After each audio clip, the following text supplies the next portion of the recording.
जी hello दोस्तों, मैं हूं कमर चीमा।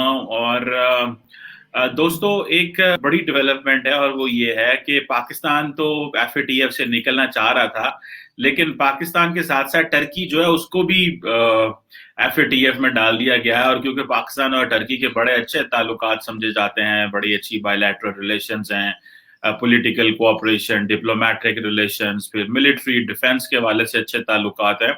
तो ये एक ऐसी चीज हुई है जिसको थोड़ा समझने की जरूरत है कि टर्की को क्यों डाल दिया गया। हमें तो डालने की समझ आई। अगर आपको याद हो कि भारत के जो फाइनेंस मिनिस्टर हैं, सॉरी फॉरेन मिनिस्टर हैं, जनाब जयशंकर साहब, उन्होंने कहा था एक दफा कि आज पाकिस्तान एफएटीएफ में है, this is because of us. लेकिन मजे की बात यह है कि जब आप एफएटीएफ की इंतजामिया से सवाल किया गया कि भारत के फॉरेन मिनिस्टर जयशंकर ये कहते हैं कि पाकिस्तान एफएटीएफ में भारत की वजह से, तो उन्होंने कहा कि ये, मैं इस पे तो कमेंट नहीं करूंगा कि उन्होंने क्या कहा, लेकिन मैं ये जरूर कहूंगा कि एफएटीएफ एक टेक्निकल बॉडी है, सो एंड सो। अब पाकिस्तान को अगर देखा जाए तो टेक्निकली उन्हीं रीजंस की वजह से एफएटीएफ में रखा जा रहा है जो भारत कह रहा है। वो कौन सी रीजंस हैं? वो कह रहे हैं जी यूएन सिक्योरिटी काउंसिल रेजोल्यूशंस की इंप्लीमेंटेशन करनी है। और वो जो यूएन सिक्योरिटी काउंसिल के रेजोल्यूशंस हैं, वो कहते हैं जनाब कि पाकिस्तान ने बहुत ज्यादा स्टेप्स लिए हैं, लेकिन अपनी जो इन्वेस्टिगेशंस, प्रोसिक्यूशन, उनको डेमोन्स्ट्रेट करें उन लीडरशिप जिनको यूएन ने डेजिग्नेट किया है टेरर ग्रुप्स के तौर पे।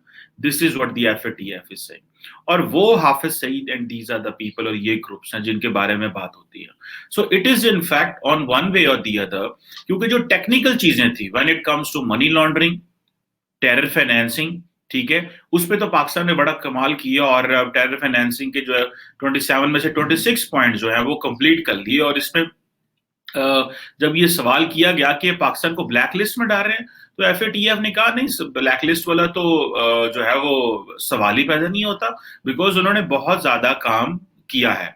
और जो जिसे कहते हैं कि mutual legal assistance act 2020 Pakistan ने पास कराया, फिर anti money laundering, counter terror financing, और combating the financing of terrorism, और इस तरह की जो चीजें हैं, supervision of designated non financial business and professions, फिर transparency of beneficial ownership information and implementation of targeted financial sanctions for proliferation finance, जो है इसको अभी हम लोगों ने, पाकिस्तान ने की है। लेकिन क्वेश्चन ये आता है कि बात तो फिर आ गई उसी में कि जो जयशंकर कह रहे हैं दैट कैरीज अ वेट।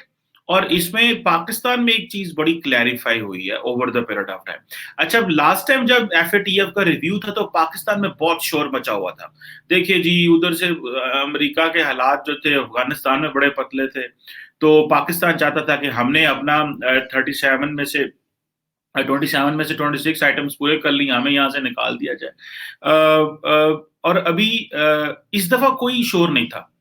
इस दफा कोई शोर नहीं आया, ना मीडिया, बल्कि लोगों को तो 19 तारीख को पता चला। रूटीन में ऑब्वियसली पता तो होता है जो लोग वॉच कर रहे होते हैं, लेकिन लोगों को तो 19 को पता चला कि ये एफएटीएफ का इजलास फिर होने वाला है और इस तरह की चीजें हैं।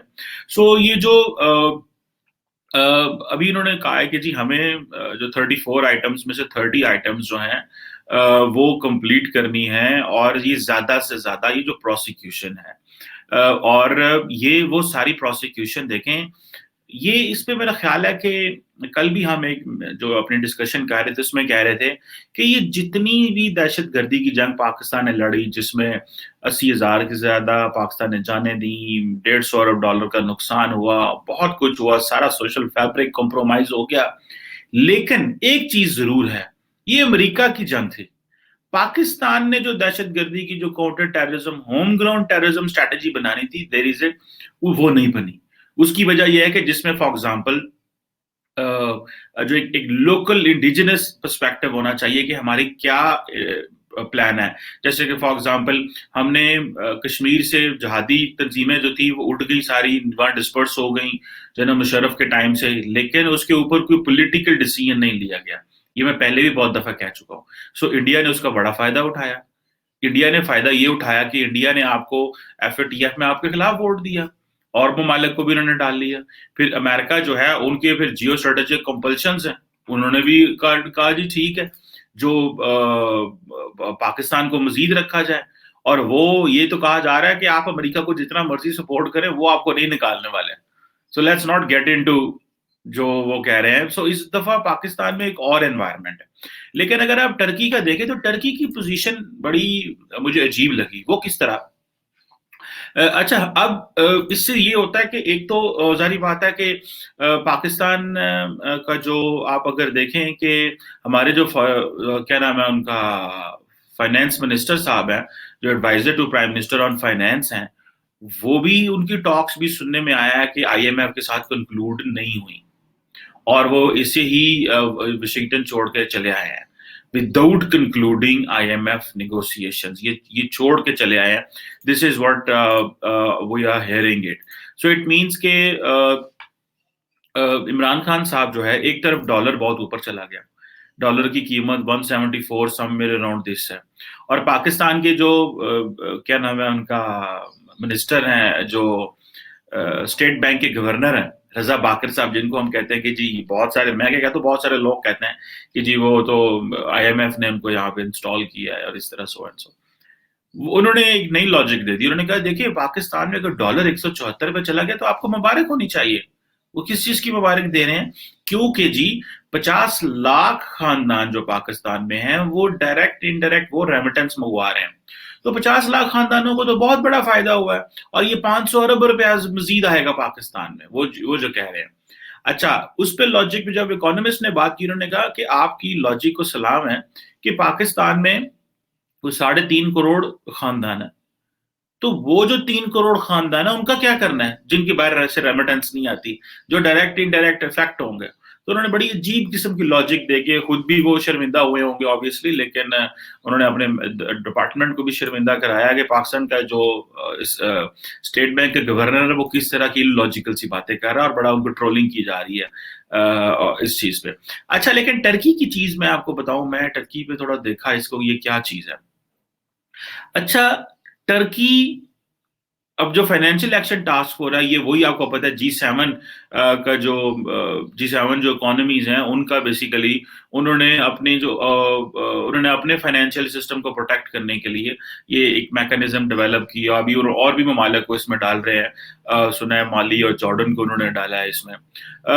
और टर्की एक बहुत बड़ा मुल्क है और उसको जो डाउनग्रेड किया गया है, ये एक बड़ी डेवलपमेंट समझता हूँ, क्योंकि वो कह रहे हैं जी कि आपका जो बैंकिंग सेक्टर है, रियल स्टेट सेक्टर है, गोल्ड है, जो सोना टर्की में होता है, और फिर जो प्रीशियस स्टोन डीलर्स हैं वो इन्वॉल्व है मनी लॉन्ड्रिंग में।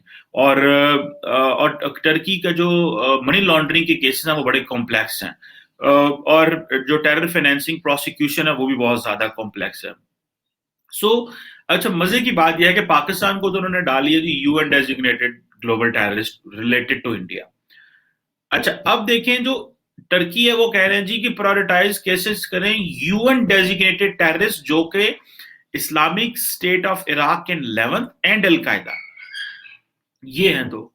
अच्छा, अगर टेक्निकली देखा जाए तो जितनी भी दाइश की इराक और सीरिया में जंग हुई, तो उसमें जितने भी इंटरनेशनल कम्युनिटी से, इंग्लैंड से, अमेरिका से, यूरोप से लोग दाइश का वो जो सो कॉल्ड इस्लामिक स्टेट के चैंपियन बनी हुई थी दाइश, जो एक दहशतगर्द जमात है जिसको जितनी जल्दी एलिमिनेट करना चाहिए, वो आए रोज पाकिस्तान में, अफगानिस्तान में, दुनिया में दहशतगर्दी करवा रहे हैं।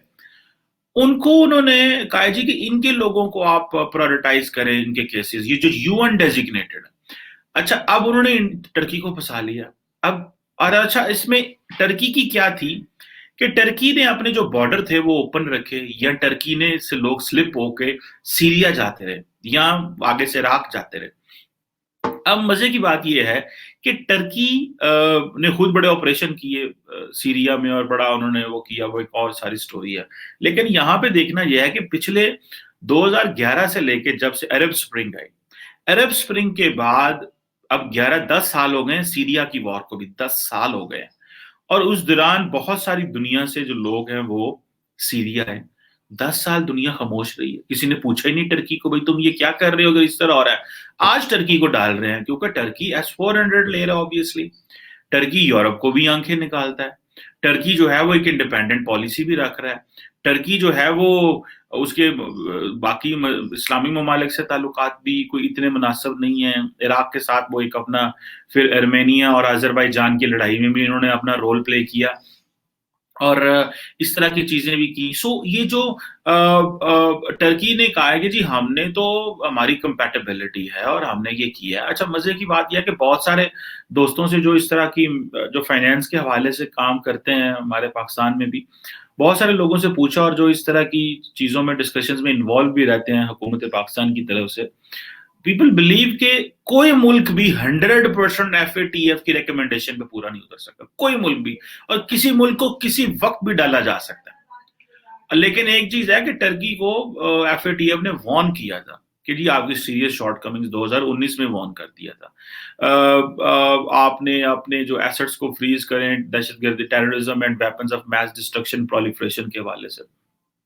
और आप देखें कि मजे की बात यह है कि ज्यादातर मुसलमान मुल्क जो है वो इसमें आते हैं, ये भी मुसलमान ममालिक को इशू होता है जी, पाकिस्तान है, मोरक्को है, यमन है, चलो यमन की तो पोजीशन और है, अल्बानिया एक और मुल्क है, बट है एनी हो। अच्छा, अब यहाँ पे यह है कि आपकी जो होती है कि आपकी जीडीपी इफेक्ट होती है, आपकी फॉरेन डायरेक्ट इन्वेस्टमेंट इफेक्ट होती है, आपका फ्लो ऑफ मनी जो इफेक्ट होता है। सो ये जो और ये भी कहा जा रहा है कि टर्की से बहुत ज्यादा जो फॉरेन इन्वेस्टर हैं वो भागे हैं क्योंकि वहां पे पॉलिटिकल इंटरफेरेंस है, जो अर्दोगान साहब का जो कंट्रोल है वो भी बहुत ज्यादा है, क्योंकि अर्दोगान साहब भी जो है वो इंटरफेरेंस और क्रिटिसिज्म पसंद नहीं करते, और उनका मॉनेटरी पॉलिसी में फिर वहां पे आया, फिर डबल डिजिट इन्फ्लेशन के हवाले से, और ऑफिशियल जो फॉरेन करेंसी रिजर्व्स हैं वो भी कम है। फिर ये है कि ये जो चीजें हैं जिसे कह लें कि आप, ये भी एक ऐसी चीज है जिसने जो फॉरेन इन्वेस्टर होता है, क्योंकि देखिए ये फॉरेन इन्वेस्टर जो होता है जस्ट लुक एट कि आपकी इकोनॉमी कितनी फ्री है। मिसाल के तौर पे मैं देख रहा था कि इंडिया के अंदर रिसेंटली जो इंडियन गवर्नमेंट है वो ये कर रही है, वो कह रहे हैं जी कि हमारा तो कंट्रोल ही नहीं होना चाहिए, हमारा तो कंट्रोल ही नहीं होना चाहिए, स्टेट इंस्टीट्यूशन रन करना को हमारा काम है, रियासत का काम है, ये तो प्राइवेट होने चाहिए। और ये बात उनकी बिल्कुल सही है। जितना ज्यादा स्टेट का इन्फ्लुएंस कम होगा, जितनी मार्केट ओपन होगी, जितनी ज्यादा फ्री ट्रेड होगी, जैसे कहते हैं ना, जितना ज्यादा आप खुल के कारोबार कर सकेंगे उतना ही ज्यादा अच्छा है, उतनी ज्यादा पैसा पैदा होगा मुल्क के अंदर। जितनी ज्यादा स्टेट कंट्रोल करेगी, अब टर्की ने कंट्रोल करने की कोशिश की, टर्की वो समझता है कि हम मार्केट को खुला नहीं कर सकते।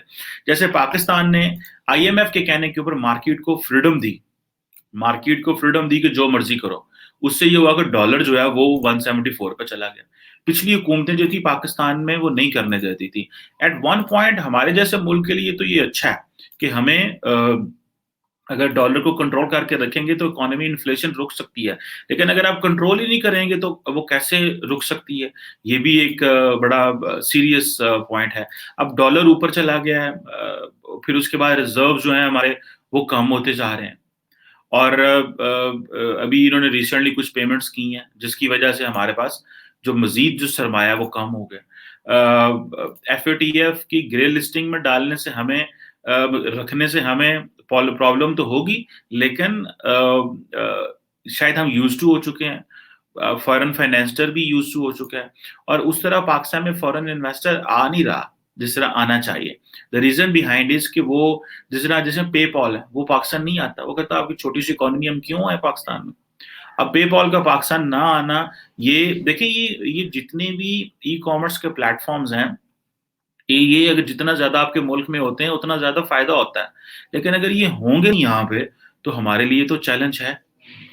तो ये चीज है कि जिसे कह लें कि आप पाकिस्तान को बड़े रोबस्ट स्टेप लेने पड़ेंगे।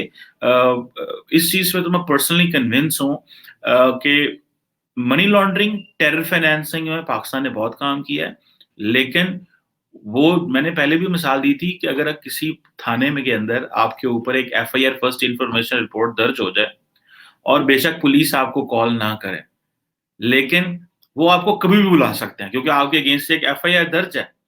सो हमारे खिलाफ एक यूएन में एफआईआर दर्ज थी, हमने उस पर ध्यान ही नहीं दिया, کہ اس پہ کام کر سکیں یا اسے نکلوا سکیں یا اس کے اوپر جو اگر کوئی لیگل میکانزم اڈاپٹ کرنا ہے تو وہ کر کے اس کو کلوز کر دیں تاکہ انٹرنیشنل کمیونٹی کو دکھا سکیں. So at the end of the day وہ چیزیں تو ہمارے گلے پڑنی تھی. تو یہ ایک پرابلم ہے میں سمجھتا ہوں جس کو پاکستان کو اوور کم کرنا پڑے گا. ایف اے ٹی ایف نے ٹرکی کو بھی ڈال دیا, ہمیں بھی ڈال دیا. ٹرکی کے اپنے مسئلے تھے, 2019 میں ان کو منع کیا گیا تھا, ان کو وارن کیا گیا تھا, لیکن یہ یاد رکھیں کہ ٹرکی گلوبل جو پارز ہیں ان کے ریڈار پہ آلریڈی اس کے مسئلے چل رہے ہیں, بیکاز وہ اپنے پر نکالتا ہے, وہ دنیا کو بتانا چاہتا ہے, وہ اپنی شناخت بناتا ہے. اور ظاہر بات ہے وہاں پہ ٹورزم, وہاں پہ دھماکے شماکے بھی ہوتے ہیں وہ جہاں پہ جو سیرین بارڈر کے ساتھ ان کی ہے وہ. سو بٹ اینی ہاؤ یہ ایک لمبی ڈسکشن ہے, لیکن پاکستان نے بہت کام کیا ہے, لیکن بہت کام شاید کرنا پڑے گا, اور یہ سزائیں اور پروسیکیوشنز کرنی پڑیں گی جو یو این نے کہی ہے, اس کے بغیر کوئی چارہ نہیں ہے. بٹ یہ دیکھنا ہے کہ یہ ایف اے ٹی ایف کی گرے لسٹ لینڈ میں سے ہمیں کیا فائنینشیل نقصان ہو سکتے ہیں. کیا ہمیں فورن انویسٹر یہاں پہ آنے سے ہچکچائے گا, یا جو ویسٹرنز ہوتے ہیں وہ تو اور دماغ سے سوچتے ہیں, جو ویسٹرن بزنس مین ہے وہ اس طرح نہیں سوچتا جس طرح ہم سوچتے ہیں. اب میں جس بھی ڈپلومیٹ کو یا کسی کو ہم ملتے ہیں اسلام آباد میں گورے کو, تو وہ ایک ہی چیز کہتا ہے یار وہاں پہ بیٹھ کے ہمیں پاکستان کی ایک اور پکچر بتائی جاتی ہے, لیکن جب ہم پاکستان آتے ہیں تو پتہ چلتا ہے everything is normal, it's peaceful, it's calm, کوئی مسئلہ ہی نہیں ہے یہاں پہ. Same as with the businessman جو باہر بیٹھا ہوا ہے. I happen to understand one time ایک بندے نے مجھے بتایا, کسی گورے نے, اور نے کہا جی شیخ رشید نے ایک اسٹیٹمنٹ دے دی کہ پاکستان اور بھارت کے درمیان جو ہے نا نیوکلیر جنگ ہو سکتی ہے, اور وہ جو تھی وہ یورپ کی اخباروں میں خبر چھپی. اچھا وہ کہتا ہے کہ میں وہیں پہ تھا تو وہاں پہ ڈسکشن ہوئی کہ یہ کیا واقعی ایسے ہو سکتا ہے, تو اس کے جو کانسیکوینسز ہوتے ہیں وہ بہت زیادہ ہوتے ہیں. یہ اسٹیٹمنٹیں دے دیتے ہیں اس لیے کہ جی وہ ان کے تھوڑے سا نمبر شمبر بڑھ جائیں گے, کوئی میڈیا سیڈیا پک کر لے گا ان کو, اور لیکن ان ریالٹی اس کا جو پولیٹیکل نقصان ہو رہا ہوتا ہے یا ڈپلومیٹک فرنٹ پہ یا فائنینشیل ٹرمز پہ وہ بہت زیادہ نقصان ہو رہا ہوتا ہے. اس کو اس طرح فار گرانٹیڈ نہیں لینا چاہیے. This is very very unfortunate. Let's see how it ends, and let's see کہ پاکستان پروسیکیوشنز کے بعد کیسے نکل سکتا ہے اس سے. لیکن پروسیکیوشنز تو کرنی پڑیں گی, جتنی جلدی کر لیں اتنا ہی ہمارے لیگل نظام کے لیے بھی اچھا ہے, ہماری انٹرنیشنل ریپوٹیشن کے لیے بھی اچھا ہے, اور سب سے بڑھ کے ہمارے کاروبار کے لیے, because our business is getting affected, our finance is getting affected, ہمارا banking sector is getting affected. Bank میں چلے جائیں وہ 50 چیزیں پوچھتے ہیں آپ سے لوگوں کے لیے, اور میجورٹی کیونکہ ہمارا ویسے تو بہت سارے جو ہمارے فائنینس کے ریلیٹڈ لوگ یہی کہتے ہیں کہ پاکستان کی اکانومی جو ہے نا وہ چلی انڈاکومنٹڈ اکانومی کی وجہ سے رہی ہے. اگر ہر چیز ہی ڈاکومنٹڈ کر دیں گے تو تباہ ہو جائے گی ہر چیز. سو یہ again another discussion, but this is something Pakistan will have to do. اور جے شنکر جو ہے وہ ٹھیک کہہ رہے ہیں کہ یہ ہماری وجہ سے جو ہے وہ انڈیا جو ہے, پاکستان جو ہے F A T F grey list میں ہے. بھلے ایف اے ٹی ایف مانے نہ مانے, لیکن this is because of India. Thank you.